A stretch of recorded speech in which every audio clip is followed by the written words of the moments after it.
Here's my test shoulder, and I want to show you, this is on the Icord, so I want to show you, you have two options here. The easiest option for you is going to be to put these 6 stitches on another needle the same size. I've got this little short needle, it's the same size as that, but a little short needle that I use when I'm working on Icord, because I can just zip it right through and I don't have to move the stitches over. So here we are, we're at the last point. We've done our last cast on stitch, and from here on we just do the Icord just exactly like we did before.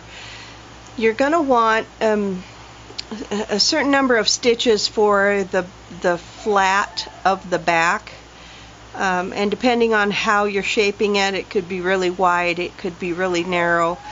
If you make it too narrow, you're going to have an almost V-neck in back, a really mild V-neck in back, so you'll have to watch for that. But this is what you do. You just pick it up and you start knitting the Icord and set your markers just exactly like you did for this piece here, and do it exactly like you did this side, and you're done. It's really that simple.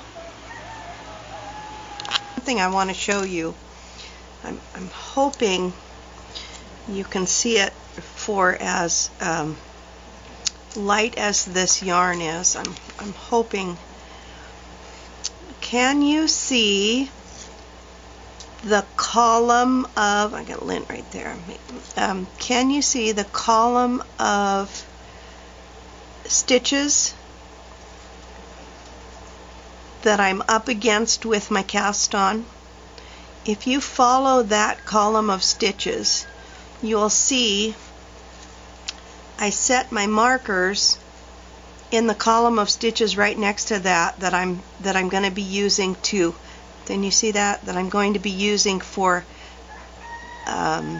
picking up or knitting into for my contrast yarn. Now here is the interesting thing, because when you do provisional cast on and you're going 2 different directions with your knitting, you will be 1/2 stitch off one side from the other.